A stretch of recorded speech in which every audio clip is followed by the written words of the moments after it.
noches, comenzando una nueva edición de Ciudadanos, una conversación urgente sobre la contingencia. Panel que gana, repite. Como nos fue también el miércoles pasado, decidimos repetir nuestro panel, nuestro Dream Team. Está con nosotros Paula Vidal. ¿Cómo estás, Paula? Buenas noches. Bien, muy bien, gracias. Hernán Larraín. ¿Qué tal, anda bien? Willy Díaz. Buenas noches, hermano. Buenas noches, hermano. Y Alberto Mayor. Buenas noches. Alberto también está con libro, ¿eh? Aproveche. Ando con el libro, sí. Libro nuevo. Aquí publicitamos libros, ¿no? Libro nuevo. Un libro sobre cultura de la desigualdad en Chile, una investigación de 4 años, muy interesante, hecha con originalmente mis dos ayudantes de investigación, Carla Azócar y Carlos Azócar, no son parientes entre sí, solo alcance de nombre, y después de, cuando terminaron el libro ya eran investigadores en pleno y ya andan por el mundo dedicados a esto, así que... Chile profundo, entonces, el libro destacado para una hoy. investigación muy interesante. Como siempre tenemos que partir con nuestras frases de la semana. Recuerden que ustedes pueden votar y además comentar con el hashtag Ciudadanos sus comentarios, que además nos hicieron trending topic, por ejemplo, la semana pasada, con el hashtag Ciudadanos, los vamos poniendo como siempre en pantalla. ¿Cuál es la frase más destacada de esta semana? Tenemos algunos candidatos, como la coloquial expresión que usó Carlos Larraín sobre la actitud de Antonio Jordán. Y nosotros siempre hemos tenido una muy buena convivencia con él, por lo tanto estoy muy contento de que este tema se haya disipado. Huichipirichi. El Huichipirichi de Carlos Larraín. Segunda frase destacada de la semana, Michelle Bachelet sobre los debates. Pero también yo quiero decir una cosa, yo estoy disponible para hablar, para comentar, para discutir, pero para mí las campañas también se hacen en terreno con la gente. Terreno, dice Michelle Bachelet. Y la tercera frase destacada de la semana, Evelyn Matei en la Catedral Evangélica. Que en nuestro gobierno no se va a hacer nada que vaya en contra de lo que la Biblia nos señala. Estamos con Willy, porque se había presentado como el hermano Willy. Buenas noches, hermano. Buenas noches. No, yo creo que de verdad a mí me da pena un poco porque se ha caricaturizado un poco el pueblo evangélico con esta frase. Creo que Evelyn Matei trata de lo que es lógico, ir a hablar en un código, en un lugar que era de los evangélicos, en un código que ellos entienden de esa forma. Que mi sensación, más allá de compartir o no compartir, uno siempre en política entiendo yo que saben que están hablando para todo el mundo, no están hablando para un mundo específico cada vez que hablan. Y de eso hay que cuidarse mucho porque pasan estas cosas que han sido finalmente tiradas un poco a la broma. Pero siento que ella es muy auténtica en tratar de ir a decirle a un público y hablarle a una gente en sus códigos, sus propios códigos. ¿Esa es la frase de la semana? Para mí sí.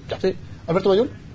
Me parece también que es la frase de la semana, por lo anacrónica, por lo extraña, por lo insólita. Es un tema bastante superado en la historia de Chile, que no superamos mucho los temas, o sea, incluso, y este está superado. Por tanto, me parece bastante notable que aparezca, y lo que a mí me revela, en todo caso, es todo el terremoto que significó el afer Parisi dentro de la candidatura es enorme, porque hay que ir a buscar los votos donde sea, y esa es la única señal que se nota cuando vemos frases como esta. Ok. ¿Paula? Sí, yo también voto por esa. Creo que muestra una cierta desesperación medio evidente, ¿no es cierto? Una especie de ansiedad populista mal conducida. Me parece que es una frase que finalmente resulta muy incongruente con muchas cosas que ella ha dicho a lo largo de la campaña y en tiempo inmediatamente anterior, y que además finalmente termina siendo excesiva y hasta un poco insultante por la polémica que se ha generado ex post. Yo también me voy a quedar con la frase de Evelyn Matei, porque sin duda que generó muchas consecuencias, muchas reacciones. Entre otras, hoy día Michelle Bachelet, de hecho, tuvo una reunión con jóvenes evangélicos.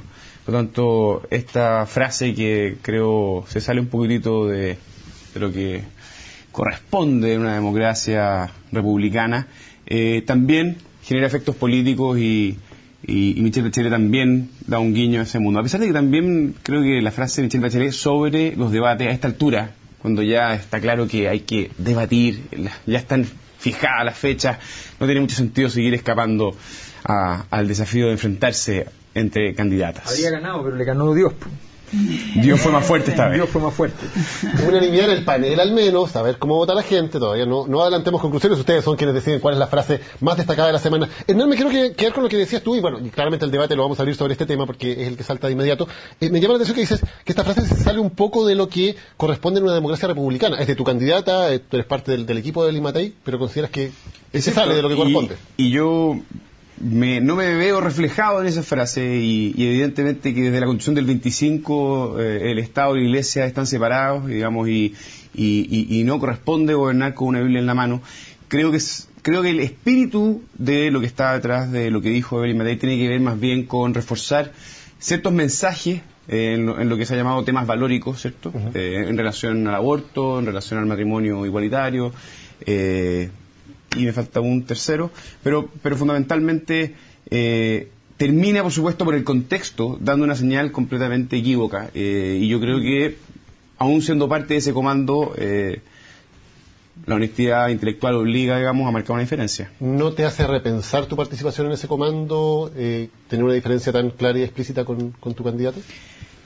Me hace darme cuenta de que ser parte de un comando es complejo, significa muchas veces participar de, por supuesto, grandes consensos, pero también convivir una cierta diferencia. No es fácil. Veo al frente y veo a la Democracia Cristiana también, digamos, una candidata que está, por ejemplo, a favor del aborto en varios casos, y donde ellos también están dentro, y por lo tanto creo que las coaliciones amplias implican muchas veces sacrificio, y esta vez, sin duda, creo que estoy en el equipo minoritario. Ahora, el problema es que no eres único, porque está también Paul Fontaine, que ha marcado diferencias respecto del programa, y yo creo que ahí hay que mirar un poquito qué es lo que está pasando. Yo creo que el diseño está en un escenario complejo, porque ya está bien, yo de ti lo puedo entender, pero de Paul Fontaine meterlo en el comando y que tenga diferencias tan... Yo lo vi, yo encontré bastante soberbio lo que decía de que su propuesta tributaria era mejor que la que han pensado varios otros economistas en el comando de Evelyn Matei. Me parece que por un lado uno puede decir, bueno, da un espacio a la integración, a muchas ideas, pero también en política hay que ser un poquito más disciplinado, ¿no? Porque si no da esta sensación un poquito de bueno, ¿quiénes están en estos apoyos? ¿No lo dices por Paul o también lo dices por Hernán? No, porque Hernán siempre ha sido de la misma línea y siempre ha sido bastante consecuente en eso, digamos, si no le gusta algo lo dice. Pero yo lo digo de los otros, no de ti. Pero de Paul Fontaine no sé, no entendí mucho qué es lo que quiso marcar de diferencia con el programa de gobierno, con la reforma tributaria. Antes voy a abrir el debate inmediato, pero para terminar con Hernán, evidentemente tú representas una posición liberal dentro de la candidatura de Evelyn Matei. ¿Sientes que hay algunos como tú que pueden sentirse ahora más alejados de Evelyn Matei? Gente de tu sector. O sea, yo creo que es muy probable que un mundo liberal que no tiene, creo, claramente un candidato en esta vuelta, y que eventualmente podía haber en Evelyn Matei una opción, hoy día puede sentirse un poquito más ajeno. Yo creo que eso es una realidad. También es cierto, paradojalmente, que le habla a un mundo conservador, y en términos electorales eso refuerza un cierto vínculo. Pero yo como liberal asumo de que esta va a ser, en términos de construir una centro derecha y un proyecto donde la libertad sea el eje, es una cuestión de largo plazo, y de una transformación cultural que va a significar, digamos, mucho esfuerzo, mucho debate y la capacidad de convencer a muchos, digamos, que ese grupo de ideas tiene, digamos, más fuerza. ¿Y esto es un paso más atrás? Relevancia. ¿Es un paso atrás lo que pasó el domingo? No lo sé, que lo digan los electores. Paula. No sé, yo le quería hacer una pregunta, pero antes sí me parece que además no es solo la frase más llamativa, más destacada, sino que además en la explicación también hay no solo la búsqueda de un mundo particular, ¿no es cierto?, que podría votar por ella, sino además también como un retroceso muy anacrónico, muy particular. Me llama mucho la atención porque no solo es que refuerza, que va a respetar ciertos valores, ¿no es cierto?, que son propios del mundo evangélico, sino que además como que refuerza la idea de deshacer algún camino de Estado laico, de alguna manera, ¿no es cierto? Como diciendo, la verdad que lo que Chile necesita es como más religión, más evangelio, más Biblia en el Estado.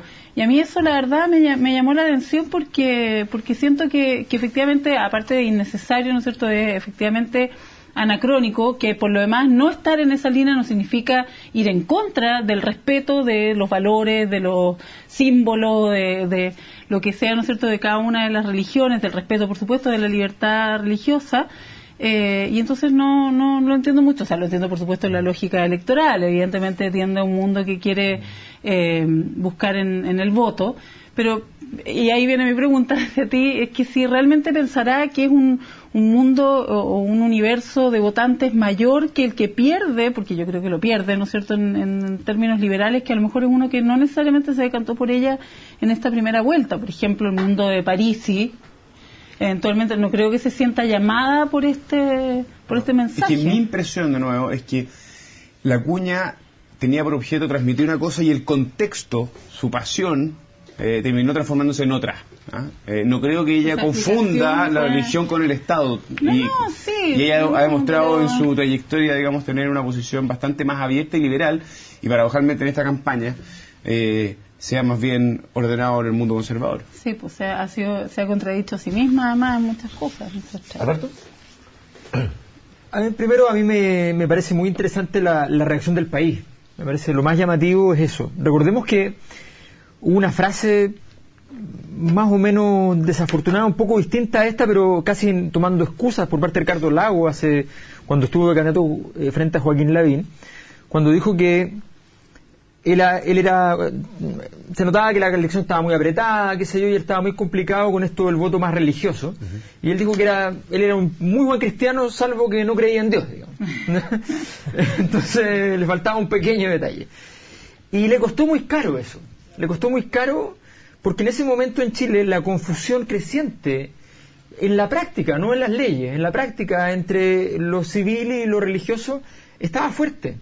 Estaba fuerte porque la Iglesia había hecho un muy buen trabajo de tener articulado poder por la concertación y por la alianza.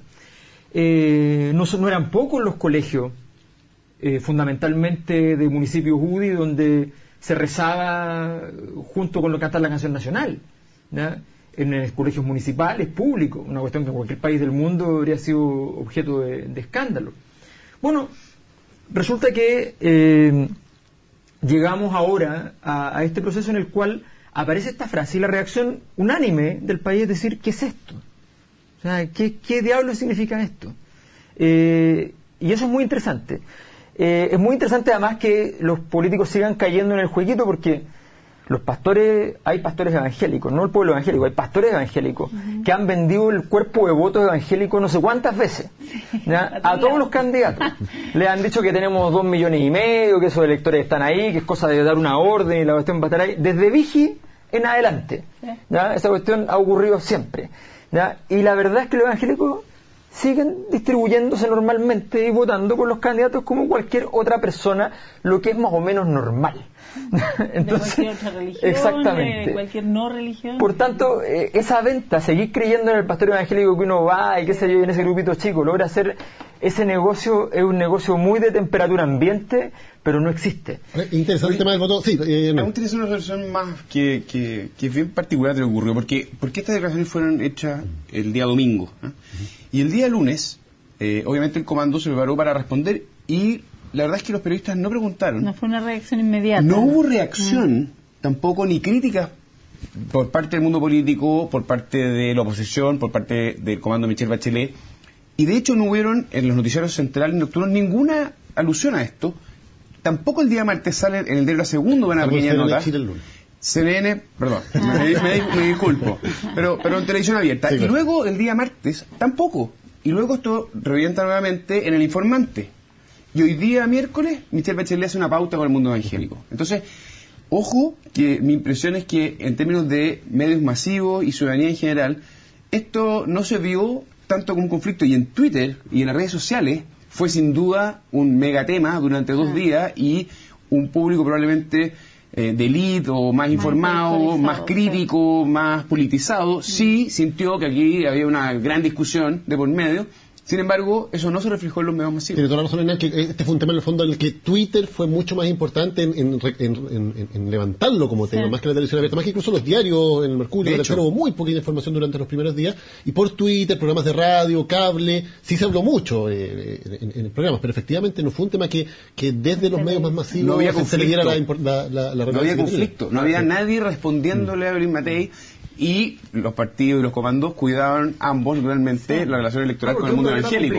O sea, un problema complicado que efectivamente cualquier acto que tú hagas, no, salvo que sea un candidato muy chico, en primera vuelta esto habría reventado mucho, pero en segunda vuelta ir a rozarse con el tema y a ver qué frase desafortunada puede salir después de esta ya es muy complicado. Efectivamente no es un tema que permita jugar fácilmente, porque hay muchas personas que creen además que en Chile hay un Estado que tiene una religión oficial. Hay muchas personas que lo creen, porque además hay muchos comportamientos de Estado normalmente en los cuales parecería que hay una religión oficial. Y cada vez más yo diría desde que el mundo evangélico también, en esa lógica que dice Alberto, que me parece interesante y efectiva, ¿no es cierto?, que hace mucho tiempo que venden un universo de votos que en realidad no responde ciegamente a ese mandato. Pero donde hay un enfrentamiento, una lucha de poder entre los católicos y los evangélicos, en donde yo creo que prima todavía lo católico, pero que adquiere fuerza. Entonces es un mundo interesante de pelearse, y entonces este debate tiene un poco de aquello, pero la verdad me parece además bien como ficticio. Ahora, más allá del tema de la frase de la Biblia, que hay consenso que fue una frase desafortunada, sí hay temas en los cuales uno piensa que Evelyn Matei podría entrar con mayor fuerza. Por ejemplo, el tema del matrimonio igualitario efectivamente tiene un rechazo mayoritario entre los chilenos, al revés que el tema de la despenalización del aborto en ciertos casos, que tiene una aprobación mayoritaria. Y en el caso de Evelyn Matei, Hernán, ella efectivamente cuando era senadora presentó un proyecto de ley para despenalizar el aborto en ciertos casos, pero cuando asumió como candidata dijo que no se mandaba sola, y por lo tanto ella no iba a plantear eso porque no era la posición mayoritaria en su coalición. ¿No sería, pensando en estrategias electorales, una buena idea que Evelyn Matei en algún momento hubiera mantenido esa posición a favor de despenalizar el aborto, pensando en ampliar su público, pensando en que es una propuesta que tiene apoyo mayoritario en la población según la encuesta? O sea, y voy un poco más atrás. Evelyn Matei debió haber sido Evelyn Matei desde el día 1. Sí. En todo lo que ella significa, digamos, incluyendo los temas valóricos, digamos, de derechos civiles. Y mantener por ejemplo, su apoyo a la despenalización del aborto. Es que te quiero decir que la frase que fue hecha en Tolerancia Cero, ¿cierto?, donde no se mandaba sola porque ahora pertenecía a una coalición, y creo que eso envuelve más cosas que exclusivamente el tema valórico, porque en el fondo Evelyn Matei, en parte, es Evelyn Matei por su carácter, por su independencia, por su liderazgo, eso en parte es lo que había llegado a ser la candidata. Y paradojalmente, en el primer día es ella misma quien de alguna manera le pone una cortapisa, digamos, a ese personaje. Y creo que eso, en fin, trajo muchas consecuencias más. Que es muy difícil además de explicar. Y ya no hay vuelta atrás, digamos. Ayer, por ejemplo, en el Informante, efectivamente, el tema trató como de justificar ese cambio de actitud, y entonces me dio la impresión, ¿no es cierto?, de darle una explicación a este giro, tratando de darle otro sentido al proyecto de ley que había presentado. Y me parece que eso es peor, si en el fondo creo que para un mundo importante hay gente que la apoya y que la ha transformado en su candidata precisamente por eso. No le resultaba conflictivo que yo hubiera presentado este proyecto.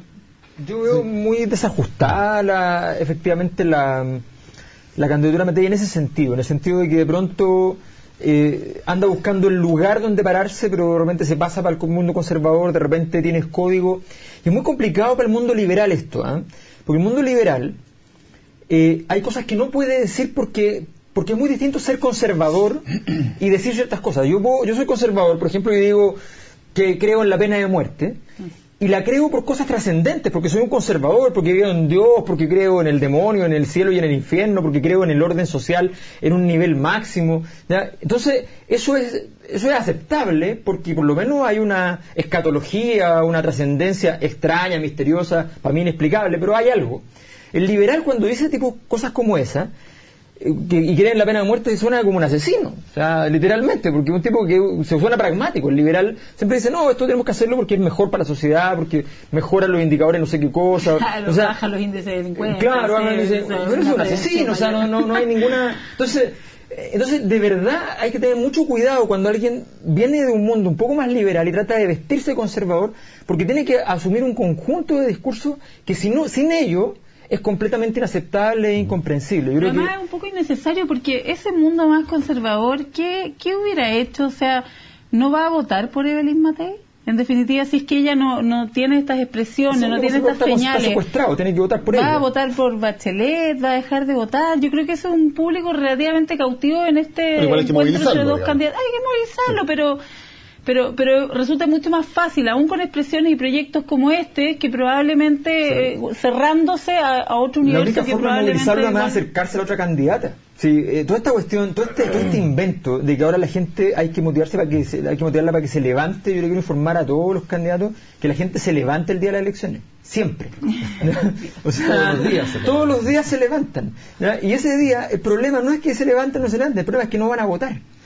Y ese problema no tiene que ver con una motivación así espuria, tiene que ver con la desconexión brutal entre el sistema político y la ciudadanía. Esa fragmentación, esa división es el problema. Entonces, esto no se resuelve diciéndole a la gente, no, entonces este tema que a usted le importa tanto, con esto, no, eso es una píldora que no sirve.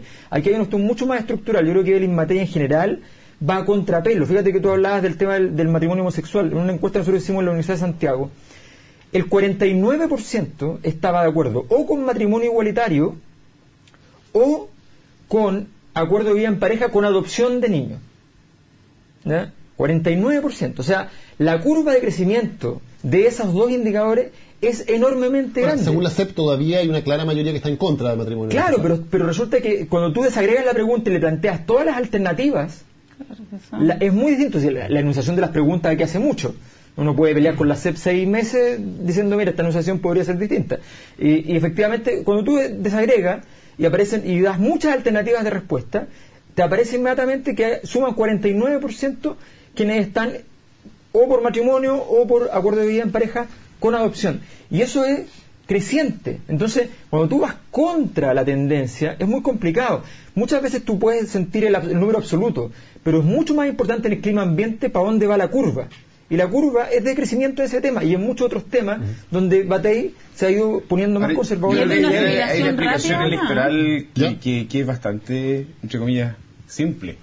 Los que votan principalmente son adultos mayores y más conservadores y votan alineados en los grandes bloques. Yo creo que parte de lo que vamos a aprender con esta elección y podamos meternos en las mesas es asumir de que los jóvenes, que son evidentemente más liberales y que son en parte importante el porcentaje y que explica esa posición, no está votando. Y por lo tanto las estrategias electorales hacen que los candidatos den señales de apertura, pero con mucha contención para poder efectivamente sintonizar con el que se va a levantar y va a ir a votar.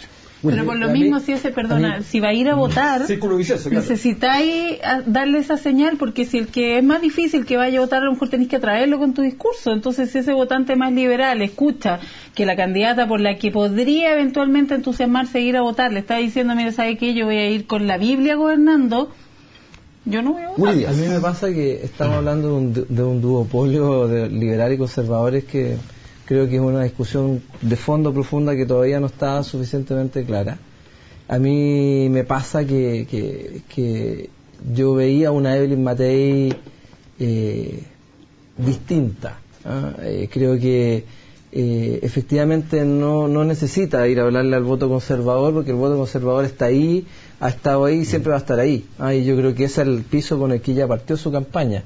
Yo creo que se esperaba más del discurso liberal, se esperaba que fuera a enfrentar, porque hoy día, si tú te fijas, hasta antes de este evento particular de los evangélicos, daba la sensación de que Michelle Bachelet era como lo conservador por la historia de la concertación, y Evelyn Matei como que trataba de ocupar un espacio. Y yo creo que equivocó el camino en ese sentido. Creo que ella tenía un espacio, y lo tiene todavía, por cierto, de un mundo de... A mí no me gusta esta cosa del conservador y liberal, creo que la vida no es dicotómica, pero creo que le faltó de efectivamente ser lo que, como decías tú, es ella. esa Evelyn Matei que conocimos cuando fue senadora, cuando fue ministra, que de verdad convocaba bastante. Yo no sé, porque no trabajé nunca en el comando, pero no sé cómo le fueron cortando esas alas, cómo las fueron capturando, usando las palabras de Alberto, en un lenguaje y en un discurso que se nota que no es ella. Pero que además del que se zafó, por ejemplo, con el affair Parisi y que le fue muy bien. Entonces, como que de alguna manera, yo creo que una carrera que pienso es muy difícil, sino imposible, ¿no es cierto?, de ganar, pero probablemente esto lo hace aún más difícil, Yo, Paola, porque en definitiva si ella fuera yo no sé si eso fue bueno, hoy día o sea, ¿el tema Parisi? Pero es que a lo mejor no hubiera estado en segunda vuelta. Yo no sé si Parisi subió al 10% o bajó del 15%. No, porque hoy día, pues, si es cosa de mirar el comportamiento, sí, en definitiva, la votación, yo creo que esa es la diferencia entre el 25 y el 38 que ella sacó. O sea, la votación parlamentaria respecto a la presidencial, esa es la diferencia. Yo no sé si de verdad. ¿Tú crees que hubo gente que votó por Parisi por eso y que no lo hubiera hecho? Es que no tenía para qué. Si no era necesario. Más allá mira, si el problema hubiera salido solo, habría reventado mucho más fuerte, de una forma distinta, quizás mucho más profundo, que lo que pasó con Evelyn Matei. Preguntémosle a Hernán. A ver, si fue un error o no esa estrategia contra París. A ver, yo haré una distinción. Primero, Evelyn Matei actuó por convicción. Y asumiendo que esto iba a generar consecuencias que iban a ser difíciles de medir. Mi impresión, y con algunos datos, efectivamente Parisi tuvo un retroceso electoral. Lo que no significa que Evelyn Matei haya mejorado su caudal de votos. Y eso se ve reflejado, creo yo, en el 25-10. Pero en ese momento era más importante parar a Parisi, que podía ser una amenaza para pasar a la segunda vuelta, era una prioridad en ese momento.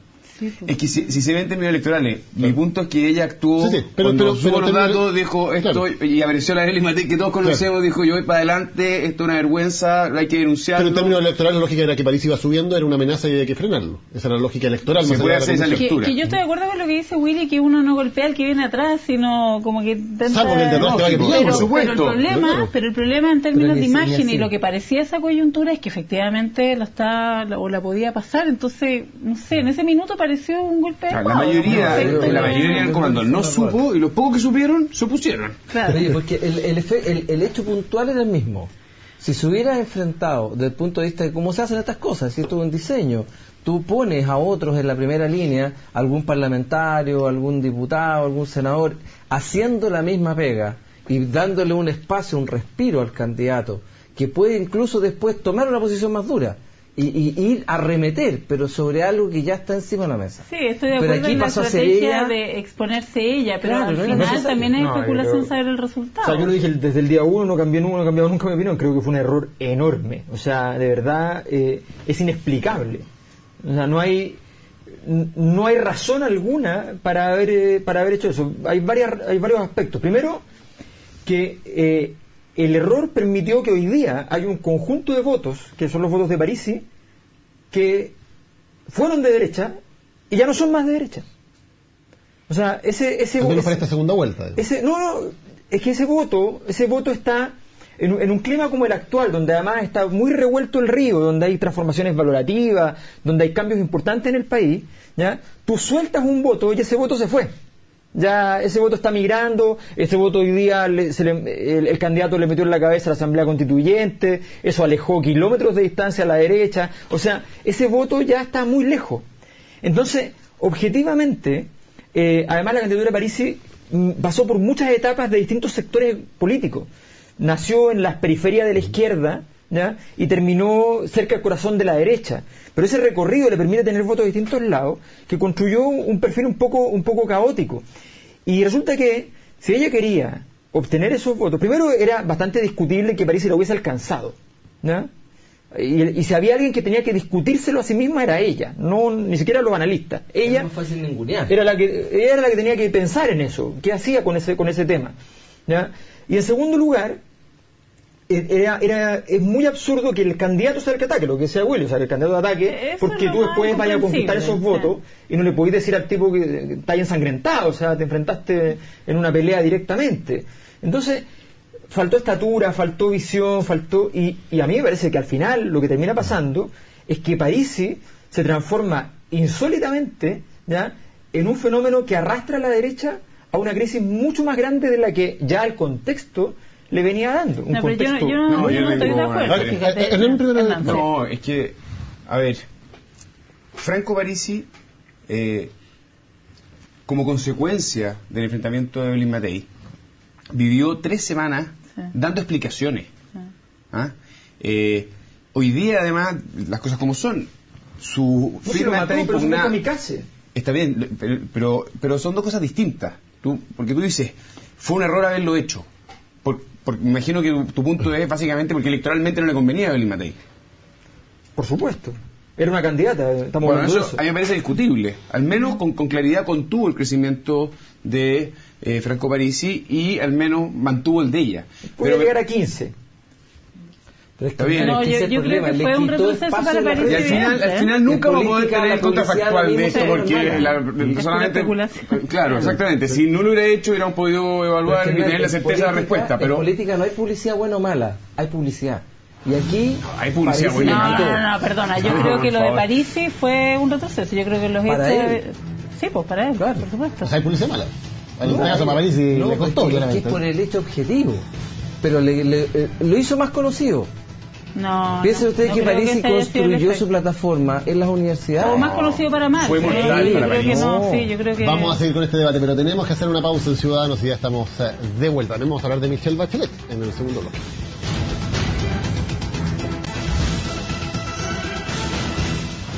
Estamos de vuelta en Ciudadanos, el debate no se detiene tampoco en las pausas comerciales acá, pero vamos a dar un poco un giro para hablar también de Michelle Bachelet. Hemos hablado mucho de Evelyn Matei y de días complicados que ha tenido después de lo que dijo en la Catedral Evangélica. ¿Qué pasa con Michelle Bachelet? ¿Está sencillamente tomando palco? ¿Hay alguna amenaza para ella en los días que quedan? ¿Cómo lo ve Alberto Mayor? Yo creo que la gran amenaza de Michelle Bachelet es la abstención. Ese es su gran problema, ese es el problema, yo creo, irresoluble. O sea, ya. ¿Esa pregunta es con cuántos votos va a ganar más que con qué porcentaje, tal vez? Sí, claro. O sea, el problema es que ya quedó establecido que va a ganar con distancia, ¿ya? Y por tanto, eso ya no tiene gracia.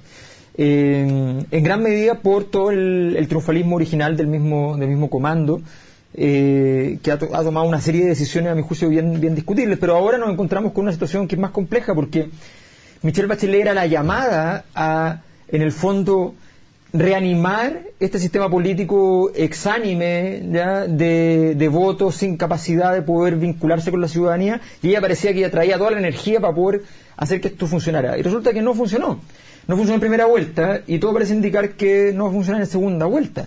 Entonces, lo más complicado para ella hoy día, su gran riesgo, es la abstención. Y el comando insiste en la estrategia que más apoya la abstención, que es la estrategia conservadora, de estar permanentemente pensando en que hay que defenderse de los ataques de otros lados, que hay que evitar la discusión, que hay que evitar el debate, cuando los candidatos, que obviamente les va bien, yo sé que muy en evidencia en la elección, son los que van para adelante, le echan carbón al fuego, o sea, que hacen algo. Y de hecho, el gran error de la derecha fue haberse quedado en la defensa del modelo más que en un tipo de transformación específica. Y resulta que ahora Michelle Bachelet está ya, dice, bueno, ya está todo dicho, ya sabemos todo lo que es, esto no va a cambiar, ¿no? Es nuestro programa y ya. Entonces, claro, la motivación, la energía no se ve desplegada, por tanto, lo más probable es que esto se mantenga en esta tendencia abstencionista. Paula, ¿crees también que es un error lo que está haciendo Michelle Bachelet? Sí, yo también sería un poco más osada, más arriesgada, porque finalmente es muy poco lo que arriesga, es muy poco lo que se puede perder. Estoy de acuerdo que la gran amenaza es la baja votación, la abstención, ¿no es cierto? Y que ese es el desafío para llevar adelante, porque además lo que no estoy de acuerdo con Alberto es que esa diferencia hoy sea un capital ya ganado, ¿no es cierto?, sino que justamente por el resultado de la primera vuelta, en donde había altas expectativas, o por lo menos la campaña se había enfocado hacia ello, que el triunfo era ganar en primera vuelta, ¿no es cierto?, quedó esta sensación como de alguna manera de derrota, que yo no comparto desde luego, porque me parece que es un gran triunfo haber obtenido lo que ella obtuvo, pero quedó un poco esa sensación ambiente, hacia el final lo dudaba, precisamente porque había mucha confianza excesiva. Pero bueno, más allá de eso, yo igual pensé que iba a sacar más votación, incluso no ganando en primera. En todo caso, esa sensación un poco derrotista, ¿no es cierto?, y que había que levantar, yo creo que sí puede conspirar contra una diferencia ya asentada, muy grande. Y por lo tanto es un desafío lograr incluso esa diferencia, aunque sea con menos votación. Pero yo creo que desde luego el desafío mayor es lograr que la gente vaya a votar. Y creo que el mejor y mayor incentivo es una campaña un poco más agresiva, es mostrarse en la diferencia, en las fortalezas, ¿no es cierto?, en una persona que en el fondo tiene razones para estar con esa diferencia y para ganar, que tiene experiencia, que tiene un discurso contundente, entonces yo creo que mostrarlo eso sin dudas es una gran oportunidad. Sí, yo creo que efectivamente ella está jugando, digamos, a la escondida, está arriesgando poco, y el riesgo es la abstención, pero tengo la impresión de que eso es un riesgo completamente calculado. Ellos apostaron y que generaron todas las expectativas de ganar en primera vuelta, no lo hicieron, sienten que la diferencia es sustantiva y por lo tanto siguen, aun cuando van a haber debates, diciendo que es mejor conversar con las personas en la calle, digamos. Tengo la sensación de que es deliberado, asumen de que hay un riesgo en la abstención, pero actúan sobre seguro. No creo que estén particularmente preocupados. A mí me pasa, fíjate, una cosa que es un poco distinta, porque coincido en que efectivamente la abstención va a ser el gran ganador en esta elección. Lo que sí, y voy a hablar desde lo voluntarioso, y reconozco que lo que voy a decir es súper voluntarioso, no necesariamente coincido con la realidad más objetiva, pero si las cosas son como son, vamos a tener a una presidenta con la menor votación histórica, donde va a representar efectivamente a la menor cantidad de gente en la historia de los últimos años. Va a ser la con menos legitimidad en términos de cantidad de votos. Y eso le resta peso. Y desde el punto de vista de pasar la platadora después de los resultados parlamentarios, a mí, la verdad, no me produce ningún problema. Ahora, va a haber dos lecturas discrepantes, porque en el fondo probablemente la noche de la elección, si todo resulta como se espera, digamos, la lectura del comando Bachelet va a ser: sacamos tal porcentaje de votos, el mayor porcentaje de la historia, y la otra lectura va a ser: sacó la menor cantidad de votos. ¿Cuál de esas dos lecturas va a ser finalmente la que más pese ante la opinión pública? ¿El porcentaje o la cantidad? Lo que pasa es que son dos lecturas que obviamente son las dos correctas, porque una cosa es el porcentaje y la otra la cantidad de votos. Pero lo más objetivo, y yo tuve algunas discusiones con algunas personas, amigos, cuando les decía, pero si da lo mismo cuánta gente va a votar para sacar el porcentaje, lo relevante es cuánta gente tú convocas, porque lamentablemente con a mi juicio, lo he dicho aquí, lo he dicho varias veces, el error profundo de tener un voto voluntario, eximiendo el derecho y el deber como la causa natural de querer participar en un evento por lo menos democrático, da cuenta de que efectivamente el tener tan poca convocatoria a votar puede significar dos cosas: o que la gente, que el otro porcentaje que no vota, que es muy grande, diga, en realidad a mí me da lo mismo todo esto, o estoy tan bien que da lo mismo quien llegue. ¿Te fijas? Y en esa posición, de nuevo, y aquí Hernán se va a enojar conmigo, pero lo tengo que decir, de nuevo, un gobierno exitoso en lo que es gestión gubernamental va a ser un fracaso en lo que tiene que ver con las ideas y con la prolongación de las ideas y con la gestión política. Porque ese gran porcentaje de gente que podría estar muy cómoda, porque de verdad tiene empleo, tiene buenos salarios, tiene un montón de cosas buenas, me da lo mismo.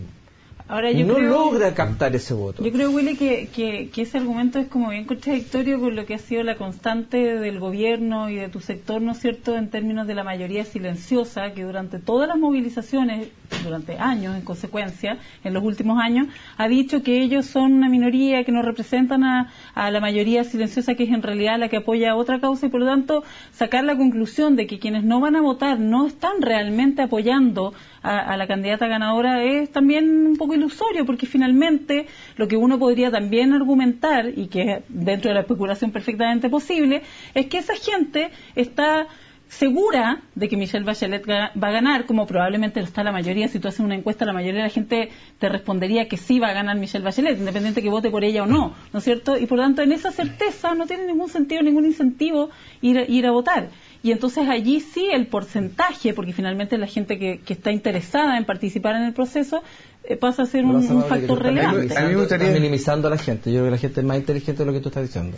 Pero sí, estoy diciendo que ustedes lo que han hecho durante todos los últimos años, por lo tanto... Al final del día, Michelle Bachelet sacó menos votos ella que en su propia elección anterior.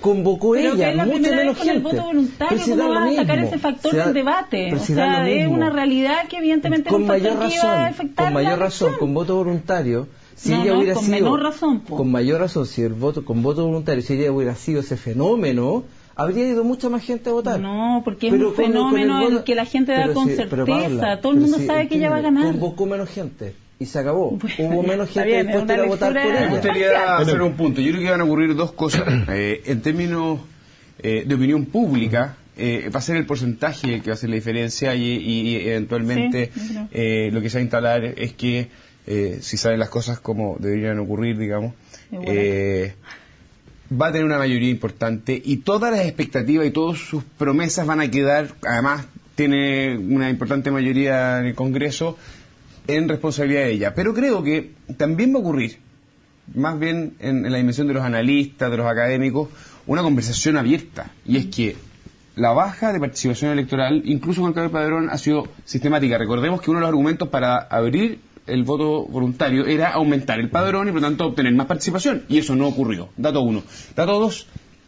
Los partidos políticos y las instituciones políticas en Chile están en los peores lugares de confianza a nivel latinoamericano, y la baja sostenida en la identificación con partidos políticos en Chile también nos hace estar en... Entonces hay un fenómeno de crisis de representación. Y la estrategia de las campañas no hay una línea del voto voluntario. Pero hay un aprendizaje por último. Pero lo que quiero decir es que va a haber una segunda lectura y creo que vamos a tener que hacernos cargo de una cuestión un poquito más estructural respecto a la democracia chilena, y es una crisis de representación bien profunda. Bueno, vamos al voto obligatorio. No, pero a ver, momento, si no resuelva este problema poniendo... yo estoy de acuerdo con el voto obligatorio, pero no resuelva este problema por secretaría. O sea, que hay un problema más grave. Tú, hace 30, 40 años atrás, tú tenías, cada partido político representaba sectores sociales específicos de la sociedad. Eso se acabó. Eso se acabó, eso está fracturado por completo. Los pocos vínculos que quedaban se están debilitando. El Partido Comunista tenía un fuerte vínculo con el movimiento estudiantil, dio el paso hacia el sistema político más fuerte, se metió en la nueva mayoría, perdió el vínculo con el movimiento estudiantil. Michelle Bachelet tenía un vínculo que todos sabíamos con ciertos sectores mujeres de sectores medios, medios bajos y bajos, muy intensos, ¿ya? Ese vínculo parece ser más débil de lo que pensábamos. Y por tanto, ese era el último subsidio que le quedaba al sistema político. El último vínculo, un vínculo basado en emociones bastante despolitizadas, bastante básicas, sin mucho sentido de interés general, ni de visiones de clase, ni de visiones de grupo, nada de eso. Estamos hablando de vínculos así, muy primario. Pero bueno, pero el último vínculo que quedaba, prácticamente se está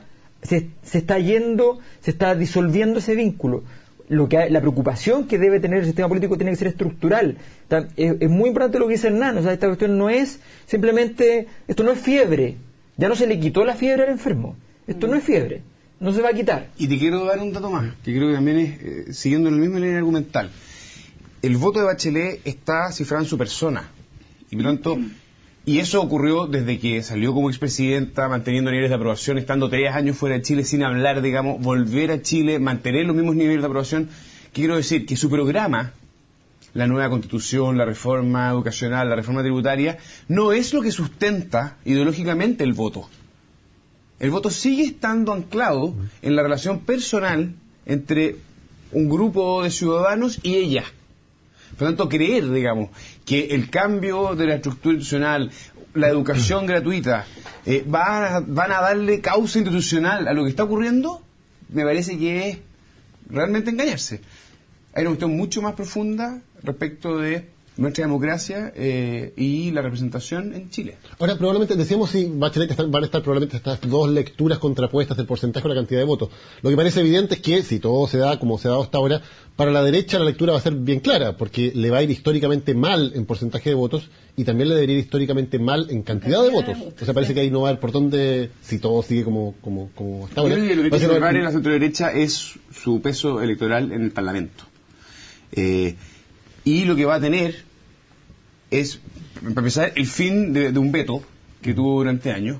Hoy día la nueva mayoría tiene un caudal de votos en el Parlamento suficiente para poder aprobar gran parte de los compromisos de Michelle Bachelet, con excepción, ¿cierto?, de algunas cosas constitucionales.